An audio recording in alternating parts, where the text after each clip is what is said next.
Good afternoon. I know we all love our state, and that's why it is so painful today, this July day, to recognize that our state is under attack.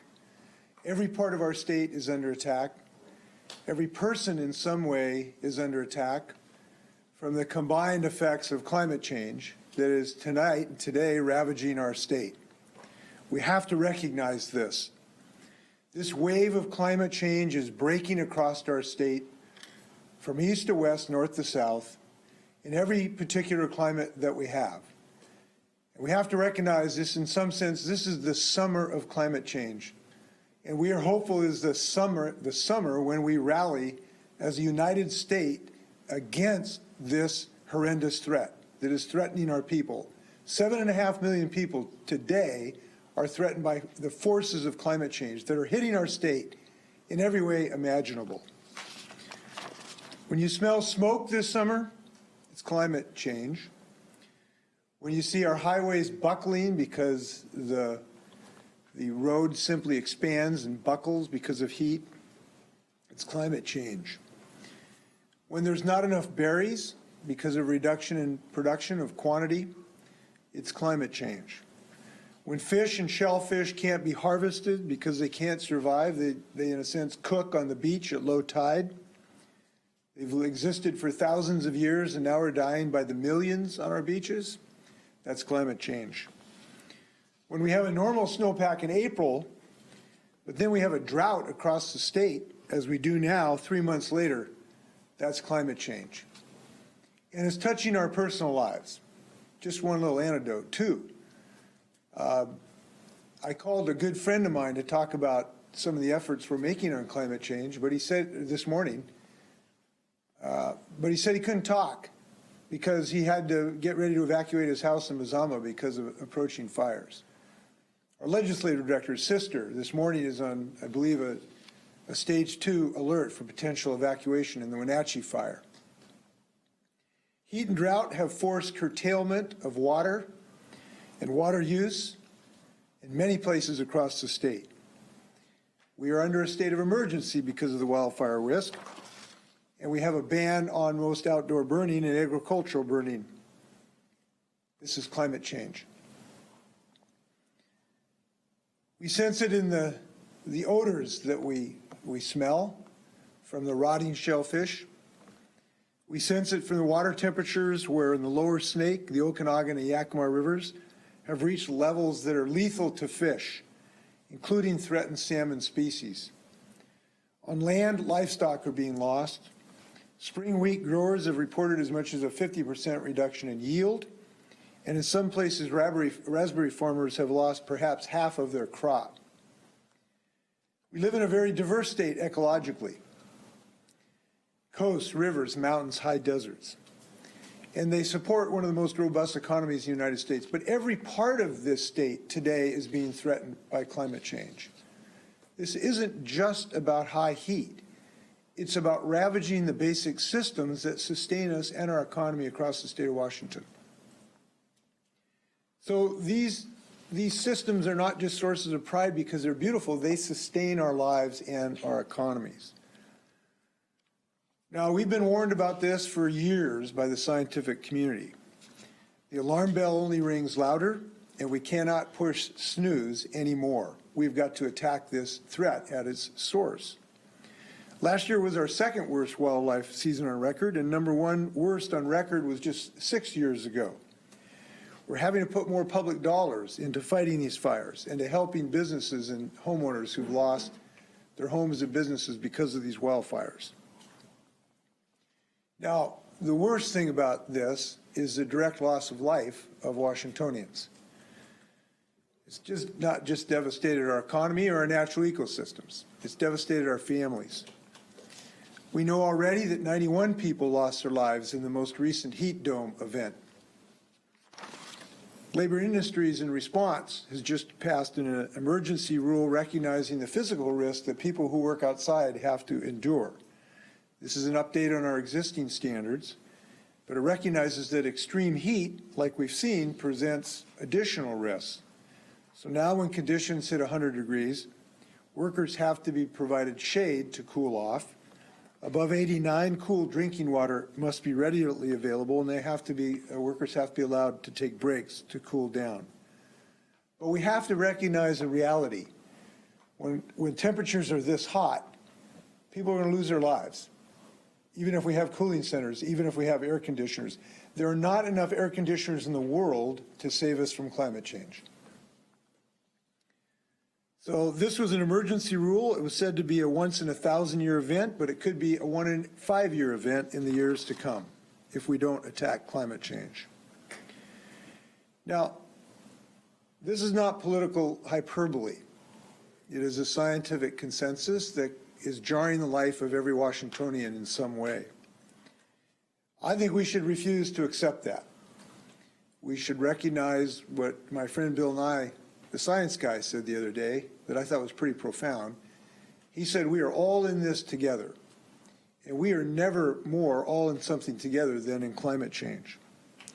We need to be united in attacking and going right at the core problem here. And the core problem is carbon pollution.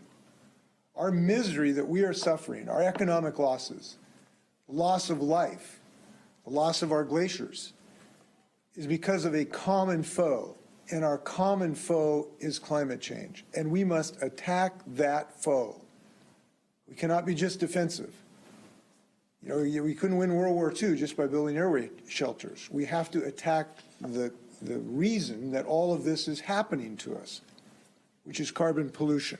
And thankfully, we know how to do that. Because frankly, we know this about climate change. You can run, but you can't hide. And that's what we have to face. And I hope that we will do so.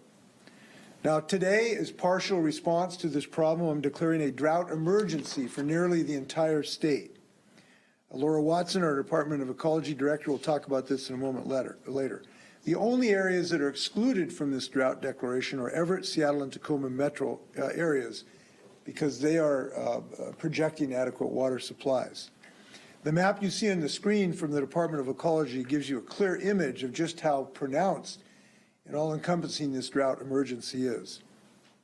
Our spring and summer were historically dry before this record heat wave passed through. Unfortunately, the forecast through September indicates higher temperatures and below normal precipitation.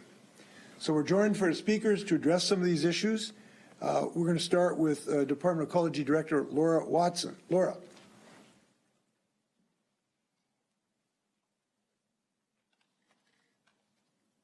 Thank you, Governor. As the Governor noted, extreme heat and near record dryness have created hardship for many Washingtonians in terms of water supply and accessibility to water. As a result, today, we are declaring a drought emergency for most of the state. When we declare a drought emergency, that allows us to alleviate the hardships on residents through various tools, including expediting processing for emergency drought permits, temporary transfers of water rights, and providing funding assistance to public entities. As the Governor noted, Seattle, Tacoma, and Everett are expected to have sufficient water supply, so those are the only areas of our state that are not subject to the emergency drought declaration. This year's drought did come as a surprise to many of us. We had robust winter snowpack in the Cascade Mountains, about 132% of usual. That led us to believe that water supplies would be adequate, would be healthy this year. Unfortunately, we've had the driest spring, second driest spring on record since 1895, followed by a record-breaking heat wave in late June. The heat wave brought triple-digit temperatures and smashed records across the state, as you all know. Temperatures hit nearly 120 degrees in eastern Washington. This extreme heat melted the snowpack very rapidly and worsened drought conditions. This is a grim reminder that water supplies do face an increasingly uncertain future because of climate change. Farmers and ranchers without irrigation in eastern Washington were among the first to experience the effects of this drought. And in south central Washington, farmers are experiencing the worst wheat and pasture conditions in 20 years. In addition, the Departments of Fish and Wildlife, Agriculture, and Natural Resources are getting reports of stressed fish kills. Farmers' crops are failing. Ranchers are losing livestock, and wildfires are burning through dry vegetation. We are actively seeking ways to alleviate these hardships. We will be working with the governor's office and local communities to assess needs and to determine what resources we have available to us. This includes the governor's direction to us to work with the Office of Financial Management to identify funds for emergency assistance.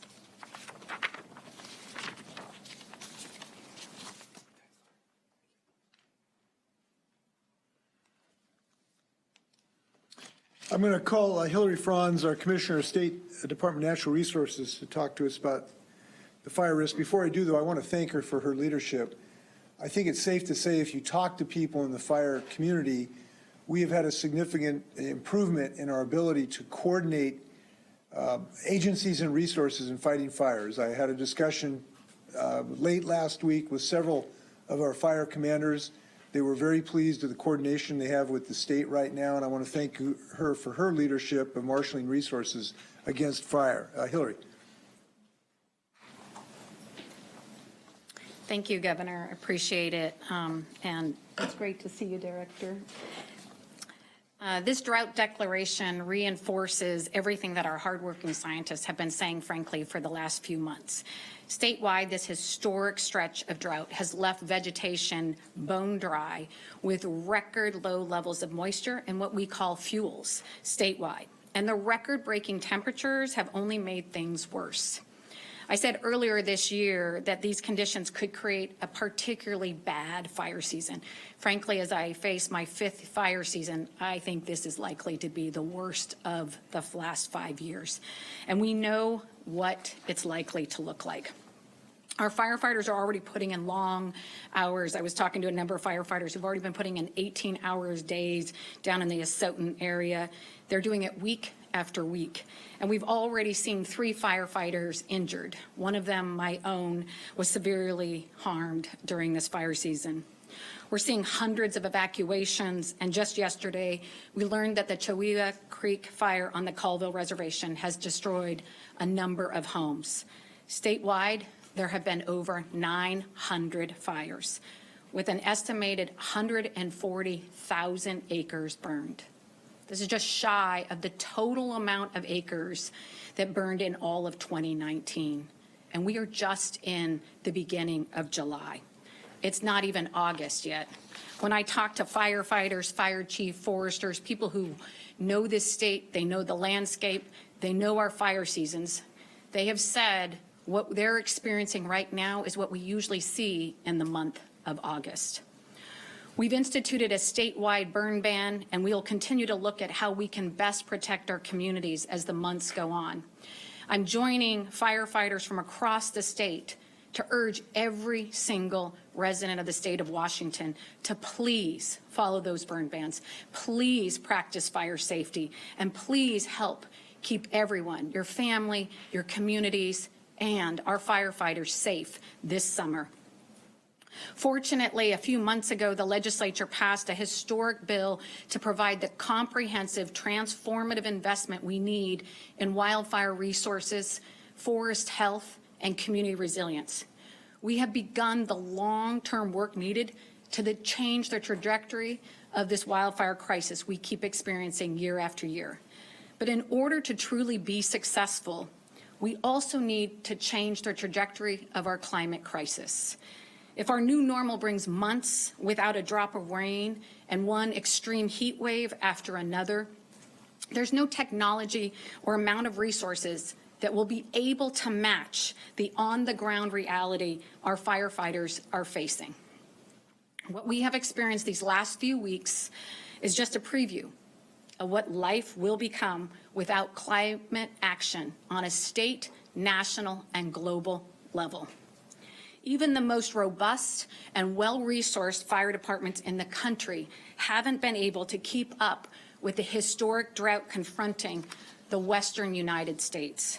And our firefighters can't keep this up week after week, month after month, year after year.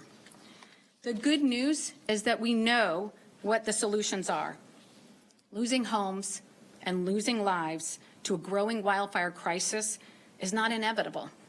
Together, each and every one of us can take and must act boldly to protect our land, our waters, our communities, and our firefighters who are putting their lives on the line every single day for us.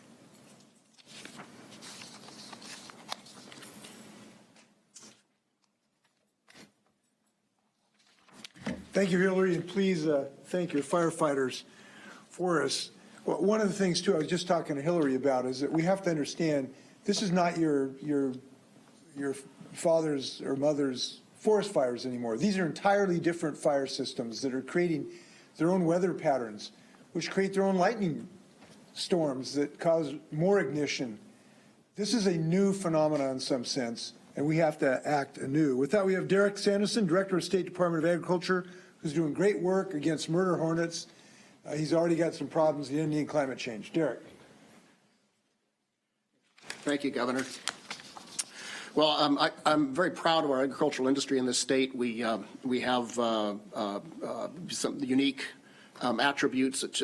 For instance, we grow over 300 crops and commodities, and we do that. There's commercial agriculture in every county of the state of Washington. But 2021 has been a challenging year for many sectors of Washington's agricultural industry. We started watching the drought conditions develop in eastern Washington. We knew that the wheat crop was and other dryland crops were under stress from poor soil moisture, lack of precipitation, and as we anticipated, we're seeing great reductions in yield in our spring wheat. In particular, but other spring crops as well. The wheat harvest is underway, so we're just starting to be able to assess the total impacts. But we expect that that maybe 50% yield reduction in spring wheat to continue. But layering on top of the drought impacts you're watching, the sudden heat dome, the heat wave impacts, that really affected virtually all parts of Washington, all geographic areas in Washington, and really cut a broad swath through our ag industry. Some of these impacts have been mentioned already, but we saw some significant losses in berry crops. And I should point out, I mean, we're accustomed in eastern Washington to see triple-digit temperatures, but we're not accustomed to seeing triple-digit temperatures in western Washington. And so when I talk about berry crops, raspberries in particular, a lot of those impacts occurred in counties like Whatcom and Skagit. And we saw, of course, the shellfish impacts that the governor mentioned, combination of very low tides and high heat, essentially cooked shellfish, clams, oysters, and other products in the shellfish beds. We've seen impacts of maybe 90% losses in some commercial shellfish beds. We think there will be some yield reductions in cherries and possibly other tree fruit. Again, early in the season from the standpoint of tree fruit in particular, so we're still not in a position of being able to tally up all the impacts. We did note that dairy production fell during the heat wave by a significant amount, and the livestock losses that we saw just in a few days during that heat dome event. It's compounded by the loss of grazing lands. The grazing lands are drying up. We're also seeing great reductions in cattle feed, alfalfa, hay, et cetera. So we know that we're in this for the long haul. We've compounded everything with again the difficulties in terms of the labor impacts associated with the high heat and the need to protect workers. So we're working closely with the U.S. Department of Agriculture, particularly the Farm Service Agency, to determine what resources may be available for mitigation of our ag losses. But that's going to be something that will continue to roll out through the rest of this year as we collect data on actual impacts. Thank you.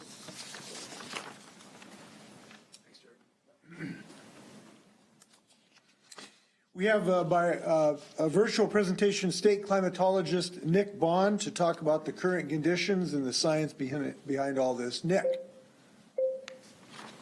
Thank you very much. And just checking that my audio and video feed is fine. You're good. And Yeah, great. And so as climatologist for the state of Washington, 2021 to date has been very interesting, let's say. And while Governor Inslee and Director Watson have stolen some of my punchlines, I'll get over it. I'll be able to provide some specifics here. And in particular, after all that snow that we had in the mountains in late winter, just how dry it was this spring. We got statewide only about 6 inches of rain, where normally it's 11 inches. That's a big difference. And moreover, the deficits percentage of normal were especially striking in the lower elevations of eastern Washington that was already kind of dried out anyway. Of course, the heat wave occurred and all that, all the unprecedented magnitude, all the records and that sort of thing. But while temperatures have moderated in the Puget Sound lowlands, in much of the rest of the state, it has remained considerably warmer than normal. And so that is, in many ways, that heat wave was just an event, and it's these kind of long-term changes that are really, problematic. And here, I think I'd like to, for the present conversation, take the opportunity to, a longer-term perspective on the observed climate in Washington State. Simply put, in summer, it is warmer and drier. Comparing recent years to 3 or 4 decades ago, there's something like 2/3 the amount of precipitation there was before, and temperatures have risen by about 2 degrees, even more so at night and more systematically. And so the important point there is climate change is not an abstract future concept. It is here and now. And so we've got our immediate problems with the present drought, and I should add, and I believe it was mentioned before, that the crystal ball indicates the rest of summer is liable to be on the warm and dry side, especially east of the Cascades. But what we're seeing in the long term, continued warming all seasons of the year and drying in the summer is something that's expected, and I say we got to do something about it. So thanks for the opportunity to speak, and I'll be here to answer any questions that are posed. Thank you. Thank you, Nick. I appreciate it. Some would say it's not warm, it's hot when the forest fires are burning, but that's just a verbiage. We have Laura Jenks, our Assistant Secretary for Environmental Health at Department of Health, to talk about some of the health impacts of climate change. Thank you, Governor. Yes, and I know we all across the state have seen from COVID-19 that global health issues come home here to Washington, and we've seen what that's like when a global health issue comes home, right? We've seen the loss of life, we've been separated from our loved ones, and it has disrupted our lives. This drought, these wildfires, this recent heat dome, these are all clear signals that global climate change is a global health problem coming home here, and it is causing loss of life, and it's disrupting our lives, and it's threatening our health right now and on into the future, as Nick has just pointed out. Over the last 30 years, heat-related deaths have been the #1 cause of weather-related deaths throughout the country. And in our most recent heat wave, we have seen 91 people at least who have lost their lives due to heat, and we'll see this increase. What we need to remember now, right, in the areas of the state that are still hotter than usual, is that we are not acclimated to this, right? This is not something where in a normal summer you might become acclimated to the heat. This is unprecedented heat, and so we cannot tough it out. We need to pay attention to our bodies, and when we are feeling weaker or thirsty or hot, we need to take that very seriously. It's important for all of us to find a plan for how we're going to stay cool in this hotter weather, and especially in the west side, that can mean some creative thinking around finding places that are air conditioned that we can stay. So if the wildfires are impacting you because you can see the fire or you're needing to evacuate, that is its own health and mental health issue that is severe. And even those of us who are not right next to the fire, our health can also be impacted by the smoke from that fire. Many people can be particularly sensitive to smoke. People who have asthma, if they are exposed to that wildfire smoke, they can have more severe or more frequent asthma attacks, right? And those can sometimes be deadly. Women who are pregnant, if they are exposed to the smoke and are sensitive, can go into preterm labor. Smoke can impact our health in many different ways. And what I would say to you is if you are smelling the smoke, or you can tell from our apps or the smoke blog that the air quality is poor in your area, and you are starting to feel any symptoms at all, like itchy, watery eyes, or your throat's itchy, those are minor impacts from the smoke, yes, but what they are telling you is that your body is reacting to the smoke, and it's time to come inside and find a cleaner air. Right now, wherever you are in the state, whether you are impacted by smoke right now or not, it's time to make your plan for your house and find those filters that you may put into your HVAC system or your heating and air conditioning system in your house, or prepare portable air filters or those do-it-yourself models with the fan and an air filter duct taped to it that can help clean a room for you if the air quality gets bad. And above all of that, we all need to be taking steps to reduce our carbon footprint so that we can mitigate the worst impacts of climate change. So that's finding ways to drive your car less, whether that's biking, walking, using Zoom to talk with people, or whatever that may, public transportation, whatever that means for you, is to drive less and to make choices in your purchases that are energy efficient, whether that's a small purchase like a hairdryer or a large house purchase like a heat pump. It's important for us all to be thinking about the most energy efficient ways that we can live our lives so that we can have a good impact on the global climate. Thank you. Thank you, Lauren. Thank you for your team's efforts. Thanks for the speakers to talk about this issue. You know, maybe if we stop to think about it, this would be obvious what we're experiencing this summer.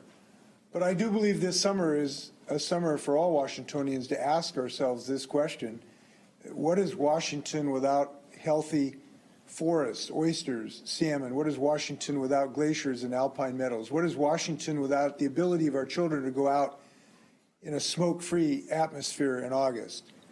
This is a moment, a crux moment for the state of Washington.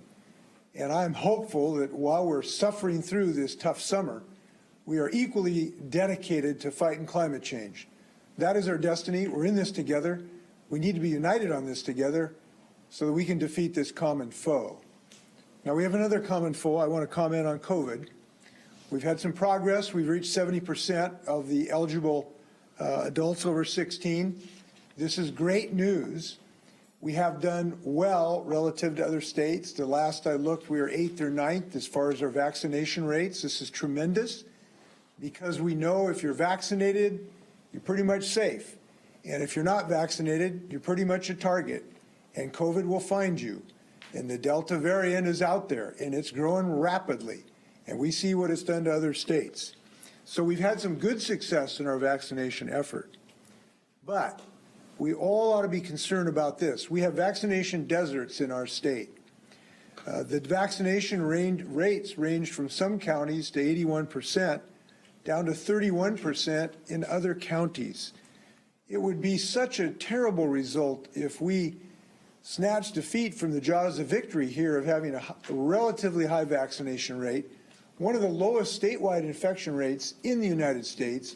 We are bringing back to our economy. Our restaurants are opening again. We're going back to ball games, and then have certain counties end up causing these pockets of infection.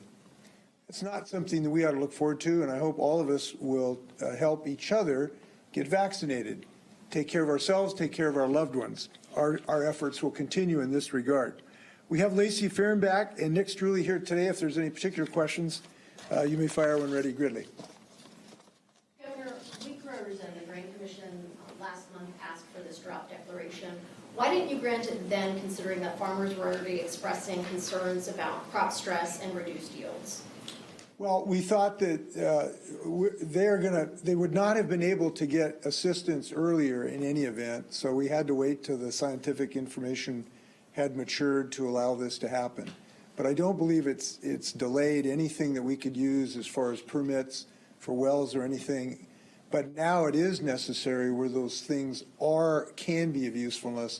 That's why we've issued this declaration. Or do you want to address this issue at all? Do you want to add anything? I think the governor pretty well covered it. You know, as I explained, the drought conditions sort of evolved, whereas when the legislature was in session, we thought that we were going to have good water conditions. And then in May, when we issued our drought advisory, we hadn't met the statutory criteria, the legal criteria yet for issuing a drought emergency. And then as conditions continue to worsen and water supply continue to dwindle, we realized we had hit those legal requirements to declare a drought emergency. I do understand that the U.S. Department of Agriculture did declare its own drought disaster for large portions of the state, opening up funding to make that funding available to wheat growers and other farmers who have been impacted. Are there any plans to ask people to voluntarily cut their water use or to direct state agencies to curtail their use, as has been done in California and Oregon? And then also for Commissioner Franz, are there any concerns about fuel shortages for firefighting aircraft as we've seen in other states? So that asking for voluntary curtailment by residential users, that is not on the table right now. What the drought emergency declaration allows us to do, as I said, is to open up the tools, to provide tools for emergency drought permits, to provide funding to local communities who may need that funding. A lot of local communities, though, will advise their residents to voluntarily curtail their water use. So, for example, letting your lawn go, letting your lawn go brown for a season. A lot of local communities will advise residents, as long as it doesn't present its own fire risk, to allow lawns to go dormant and then just let those lawns get green again once the rains come. She had another question that I think she asked. Did you get all the other questions answered, though, before? Yeah. So getting back to the fuel concern. Yeah, I mean, we're watching. We obviously have concerns. I'll say the highest concern we have when it comes to our air resources, first and foremost, having enough, right? This year, we have actually more than almost doubled the amount of air resources based on every single year. We keep coming up short because we lose in the battle to California, Oregon, and other states that are on fire before us. And they have oftentimes way more values at risk because their fires are so much more significant. So this year, we increased those number of air resources. But given the majority of Western states are in drought-like conditions with huge wildfire risk, that's our number one concern right now, is making sure we still have enough air resources given how early our fire season is started and how long it will last. I think second is we face enormous concerns right now. We're expecting increased winds again in the next couple of days. There are often times where we can't fly because of those increased winds. We also can't always fly when we have a significant amount of smoke and it's not safe for our pilots to go up. And then we are watching that concern around fuel shortage. We're not yet at that place of graveness, but it's one of those items. If I may add something, John, if you just let me add something here. You know, when you deal with these kind of emergencies, and obviously I've dealt with many of them as governor now for several years, the tendency is to think, well, you know, what can government do in the short term to respond to this problem? And I understand that, but we've got to understand this fundamentally. There's not an early enough drought emergency to solve this problem of not enough water. There's not enough planes in the United States Air Force to solve the problem of forest fires. There's not enough air conditioners to make it safe for our kids to go outside. Government cannot save you unless it defeats climate change. And government and all of us need to work together to defeat climate change. That is our only salvation. And we're doing Band-Aids when we're being assaulted on every part and every county of our state. We have got to go to the central core of this. And that's the message that we have today. Let's go to Joe next. Director Watson, can you talk about the financial tools that you would give to communities, and what that might go toward and how much you have to available to deploy? Yes, so we have, we're able to give emergency grant funds to communities. It has to go to public entities, but that would include irrigation districts. Unfortunately, we have a smaller pot of money available than we would if we knew we would be in drought conditions while the legislature was in session. We would have asked for additional funds while the legislature was in session, and as a result, we have about $300,000 so far that we have identified, but we are working at the governor's direction with the Office of Financial Management to identify additional funds that could be used for these purposes, and working with local communities to assess the needs of those communities. Do you have a sense of what $300,000 buys you? To give a comparison, in 2019, for the 2019 drought, we spent a little over $600,000. So that can provide,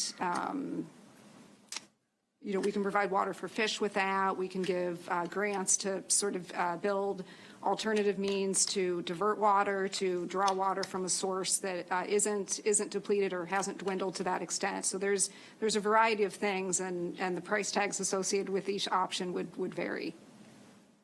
I'd like or maybe someone else would have a question, could answer this, but I wondered if you could talk or explain maybe the geologic differences that are allowing one of the most populous regions not to be affected, how Spada Lake in the Everett area and the Snohomish County area is excluded. What is happening there? What do they have that the rest of the state does not have at this time? It's basically that they have municipal water supplies and they have storage of those municipal water supplies, and so their conditions. I guess how do they have a different glaciers or different runoff? The snowpack melted in a different way. How would they end up with so much more water in an area that's so urban? They have water storage. And so water storage, as the governor was talking about, we need to defeat climate change to be able to really defeat and really tackle these issues. Another thing we need to do is to prepare for drought resilience. And so one of the key tools for preparing for drought resilience is to build water storage so that when we're in drought years, there's a water capacity that can be tapped. Sort of follow up on everyone's questions here. $300,000 and $600,000 really doesn't seem like it's all that much.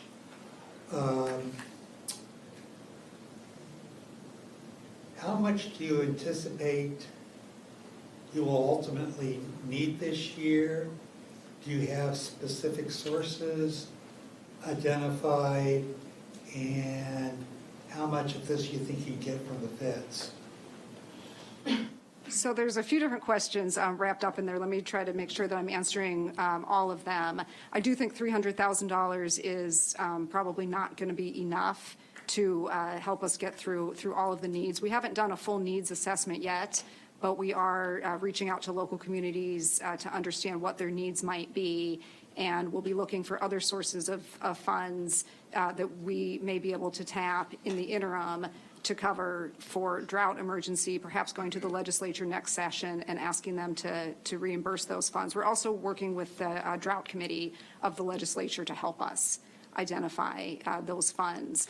The federal government does provide assistance, and Director Sandison may be more equipped to speak to this. They do provide assistance to agricultural interests through the U.S. Department of Agriculture. They can provide emergency loans. They can open up additional pasture land to livestock, for example. They can provide emergency hay. So there is additional assistance that the federal government provides, but it's largely limited to agricultural interests. Do you have a guesstimate on, you're going to need like $5 million, and how fast you're going to need this money? Because summer's half over. Won't you be needing this in the next few weeks as opposed to waiting half a year? I think we'll be able to identify additional funds on a relatively short time frame. You know, we have been, I've got a team of folks that have been working hard in trying to identify those additional funds. I don't think it's going to be as high as $5 million because we are so far. Yeah, we're so far into the season. Like I said, it was, last Last time we had a drought in 2019, it was a little over 600,000. Let me add something, if I can, to John's question. We're looking for additional resources, John, financially to accommodate this. So we're scrubbing some cash drawers to find this. So we hope to have additional resources. But I want to make this point that listening to this discussion, there's been a lot of questions about the financial aspect of climate change. I just want to say this. Money cannot replace the state of Washington. Money cannot replace the experience of catching a salmon with a 10-year-old kid. Money can't replace the joy of, getting oysters. Money can't replace a kid being able to go out and play outside on a hot August day that they couldn't because of the smoke. Money can't replace the state of Washington. Could you put that picture of that glacier back up, Josie? I just want to show you a picture of a glacier. I hiked up the railroad grade trail the other day on the slopes of Mount Baker with my son and daughter-in-law, and it was really nice to have a son and daughter-in-law who's willing to go hiking with an old guy. And it was really nice. They were willing to do this. So we hiked up on the south slopes of Mount Baker, and it's right on the moraine of the Easton Glacier. And there's a picture of it, I believe, here. It's a picture of the toe of the Easton Glacier, and it feeds down into a moraine. You can't see it that well, but that Easton Glacier used to be farther. That moraine used to went hundreds of yards further down. We're losing our ice. Imagine Washington without glaciers on Rainier or Baker or Glacier, or at least significantly reduced. That's what's happening. Rainier's lost, I think, something like 35% of its ice mass in this century. And it was just a magic moment to be up there in these incredible alpine meadows with these beautiful lupin flowers, and it was a sunny day, and to think that my great-grandkids may not be able to experience that, I will not accept that. And I'm here to say that I hope people will join us all together in fighting climate change so our grandkids can enjoy this beautiful state that cannot be replaced with money. That's what we're here today to talk about. And I believe that we will succeed on that, but by gum, it's time to get going. I have a question. Austin, do you want to go and then we'll go with phone? Sure. Regarding the COVID variant and the fact that most kids still aren't vaccinated, and now we're hearing reports of kids in ICUs, even on ventilators, I'm just wondering about your level of concern, what you're hearing from your health experts, and what are you watching for that might prompt some action or need to change the course you're on? Well, yes, we are very concerned. We're concerned because particularly in the areas that are vaccination deserts. As I indicate, we have several counties that are in the 30-35% level of vaccination. That means that 2/3 of their citizens are bioreactor mutation labs because this virus mutates in our bodies if the virus can proliferate. And that's what's going on in these counties. So particularly in those counties, everyone is at risk, including now children, that it appears that there's some more serious results being occasioned in our young people. So yes, there is a reason to be very concerned. That's why we are continuing our efforts to improve vaccination rates. We've been working with the medical community very vigorously so that the medical community can share medical information with their patients. One of the things that we've encouraged citizens is that if you have questions about the vaccine, call your physician, call your nurse, call a medical scientist who really understand it. Get the straight scoop from the medical practitioners. If more people will do that, vaccinations will increase.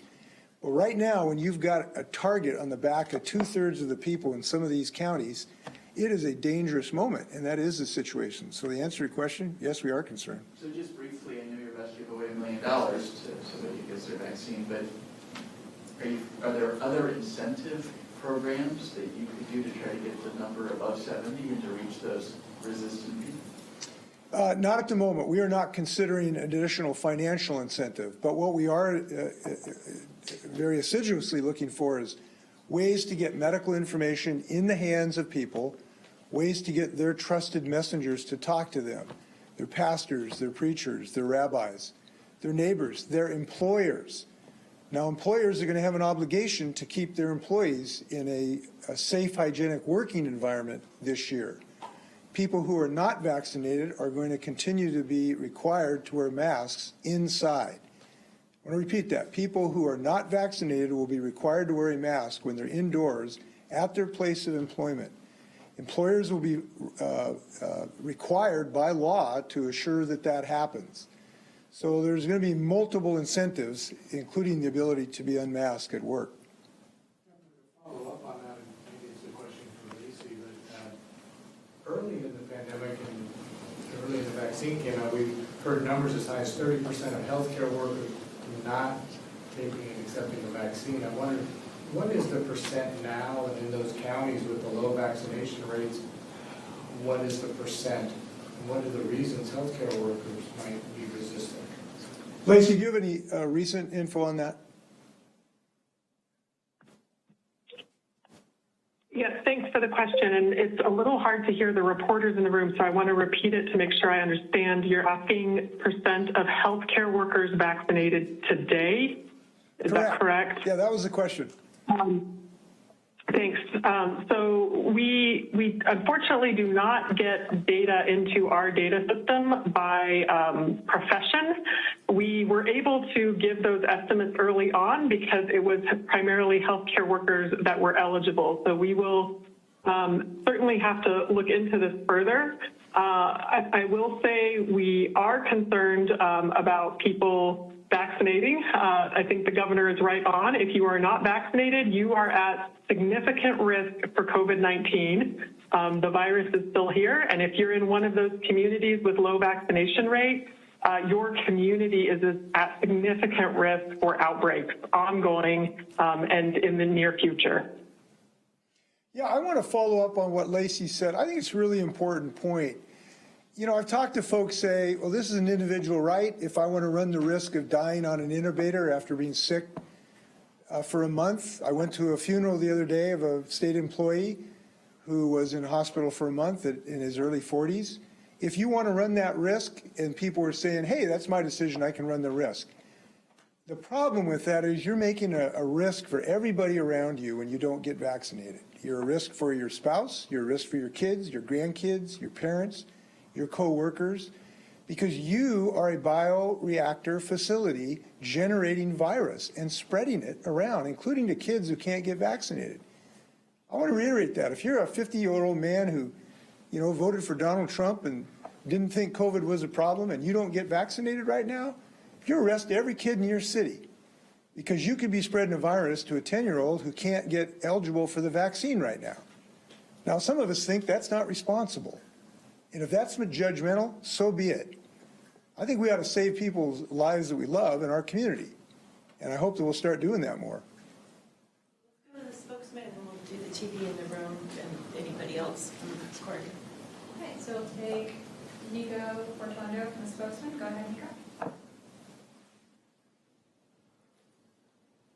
Hi, can you hear me? Yes. Great. So I wanted to ask a quick question about heat. Statewide, at least 91 people have died due to the heat wave a few weeks ago. So what is the state doing to compel or support local regions to better prepare for a future heat wave that may be more likely because of climate change now? Well, I'm going to answer just a little different question than you asked maybe. What we're doing is the single most important thing to do, which is to rally our state against the cause of these more frequent heat waves, and that's climate change. That's the most important thing we can do. That's the thing that's going to work ultimately. It's the thing that the moment calls for, and that's the most vital thing that we're doing right now, which is fighting climate change at its source, which is carbon pollution. That's number one. Number two, we will continue our efforts to have cooling centers. We had hundreds or thousands of cooling centers. Some of these folks, for one reason or another, could not get to a cooling center. Many of them did not recognize that they were in a potentially dangerous situation. We obviously want to have as much education as we can about how people can recognize the symptoms of being in problems. But when you have this kind of heat, you're going to have people in this fatal situation because some folks may not recognize the problem. Some folks may not be cognizant of their surroundings. That's why we have to stop this heat at its source, and that's what we're doing. Let's go to some of the TV in the room. You guys, go ahead. Hey, Kevin Carlos, I guess it's kind of an open question for everyone. What do we have as a messaging for everyday folks? What can they do now, I guess, if there's no voluntary water restrictions? Anything that they could do in the immediate action? In the immediate thing they can do is to join this statewide, all-in effort to defeat climate change. And they can make a decision in their life that they're going to make voting decisions based on this, that they can make purchasing decisions based on this, that they can make educational decisions based on this.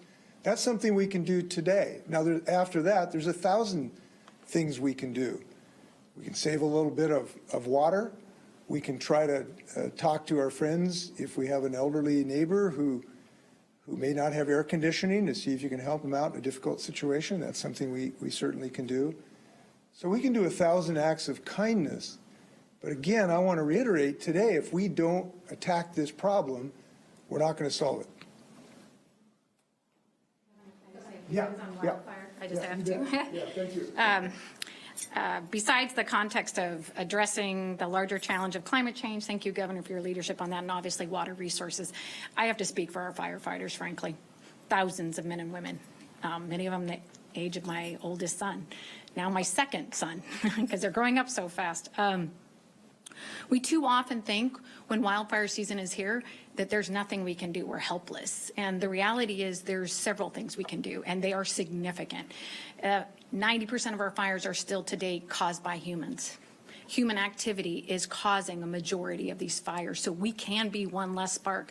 That's why myself and the governor have issued burn bans for the entire state, and we are urging people to please take all necessary precautions not to light or cause any spark anywhere out on the landscape. It is too hot, dry, and too fuel likely intense. Second is the context of getting our homes ready, right? We have over 2 million homes at risk in Washington state, and that is growing as we've seen now the projection around drought and how much of our state is in drought and how dry that landscape has gotten. We have now larger area of Washington state that is in high risk for wildfires, both sides of the Cascades. And people need to start creating that defensible space around their home, and it is not too late. I think every one of the homeowners that is now currently evacuated, and there is quite a number for this early in the season, would say they're grateful they did X, or gosh, they wish they had done. That means creating. We learned the 6-foot defensible space around our bodies. It didn't take us long. We all got it down pretty quickly. We now need to apply the same rule to our homes. That's 6 foot plus of defensible space around our homes. Don't think if you're in Pierce County or Snohomish County or Kitsap County that you are safe. Don't think if you're in Clark County, Cowlitz County, or even Pacific, Grays Harbor, and Wahkiakum County that you are safe, that this is just an Eastern Washington issue. It is an entire Washington state issue. And if people can take steps now, it will protect their homes and their families and their communities, and also our firefighters that are doing everything to save our state and the people. Commissioner France, if I could just ask one more question. You were in Okanagan last year. You were in Malden last year. A town that literally burned to the ground after these fires. But you're predicting this fire season to be the worst one you've ever seen. Can I ask why? Yes. So we are already, first of all, the numbers that we have seen to date have just even in June and in May were double the number of fires we saw in 2020. They were, in many cases, 50% more than what we saw in 2020. They were double what we've seen in the 10-year average. And we were just in May and June. And we aren't seeing moisture on the horizon. We aren't seeing, that's what this whole press conference is about. We're not seeing that let up. Last year, we actually had a cooling temperature come in July. We had overcast skies. We didn't have 100+ degrees throughout much of our state. And that gave us some cautious optimism. And then what happened? Labor Day firestorms blew the entire number equation up. We are now projecting that every single week we are going to see increasing catastrophic wildfires on our landscape. We have currently right now 5 significant ones that have just broken out over the last 7 days. And we are concerned that that is only going to keep playing out in August and September until we start to get some more moisture, right? When you add in also that the Western United States is in significant drought-like conditions, that means every one of those states is fighting as hard as we are to help reduce the wildfires that they're seeing. We're all going to be competing for very few resources to fight these fires. And we're not going to get any sense of it letting up or any sort of break in that based on what we heard from our climate scientists. We're at a state of urgency and frankly, a state of emergency. Let me, look, we understand there's a lot of bad news here today, right? Not a happy moment considering the damage we have. But we also have to realize we're not helpless against this foe. We're not helpless because we know how to defeat climate change, and that's to build a clean energy economy, and we're doing that. Last Thursday or Friday, I was in Ferndale at the opening or groundbreaking of the Vicinity Motor Corporation. They're going to make electric buses right here with great workers, electric buses, so we don't put out carbon pollution. This is the kind of thing that can defeat climate change and will. But it will only happen if we recognize that we have to fight it when it is coming at us at its source. Not just aerial tankers, not just air conditioners, but in fact, building a clean energy economy. And if we turn to that, we're going to succeed.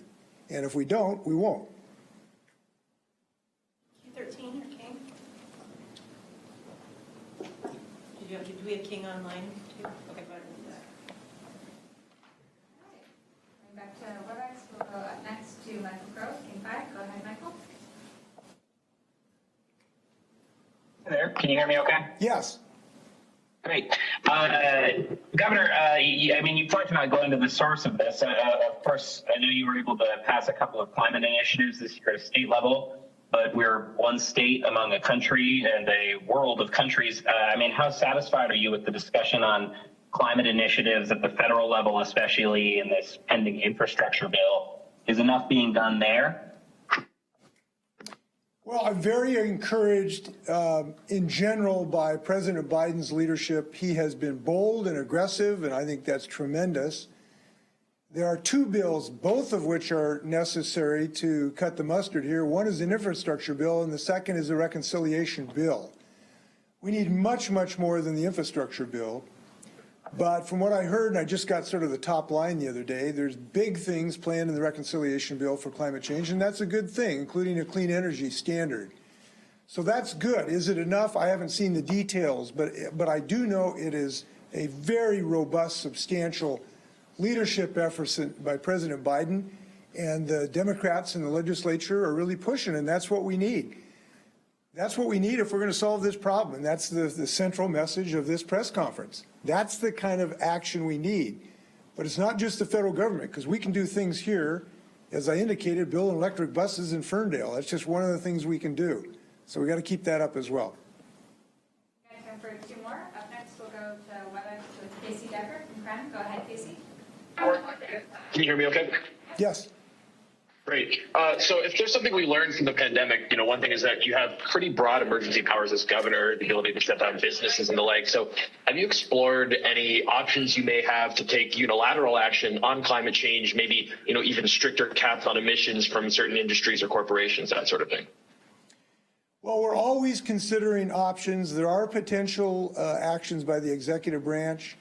I'm not prepared to talk about them right now, so I won't go into them. But I do know that all of us have to be digging deep to see whatever tools we can use, and we'll continue to do that. All right. Last question will go to Liz Birch with Clients. Go ahead, Liz. Hi, Governor. Thanks for taking my question. I'm wondering what your message is for the people who are in the paths of wildfires and what you've learned on your years of governor that you want to change on the state's approach to attacking wildfires. Well, the first message is be safe. Property can be replaced, our lives cannot. Be safe with your family.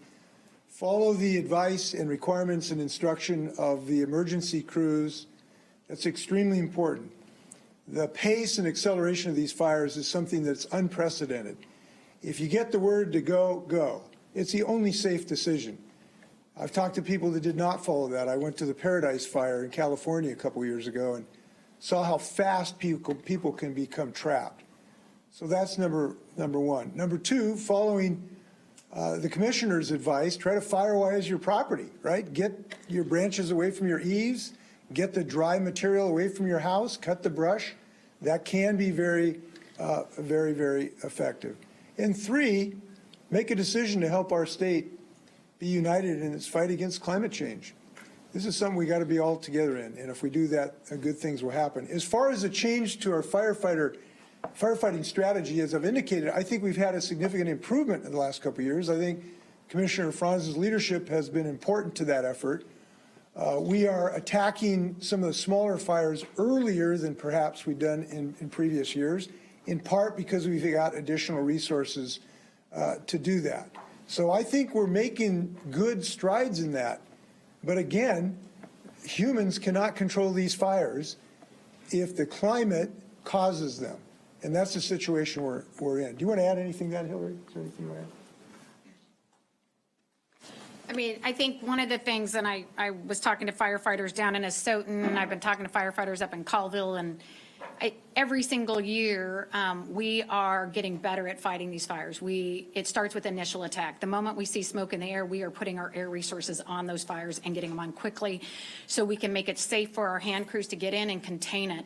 Our biggest challenge continues to be amount of resources. On every one of these fires, people, as the season goes on, we're needing more air resources. We're needing more hand crews. We are having firefighters work 18, 24 hours. Last year during the labor firestorm, 96 hours straight, some of these people.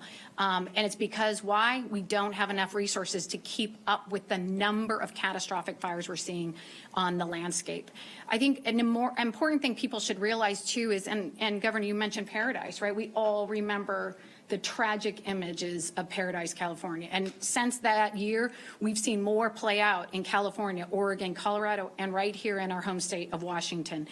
What happened in Malden was tragic. And within 2 to 3 hours, that entire town, over 80% of the buildings completely destroyed.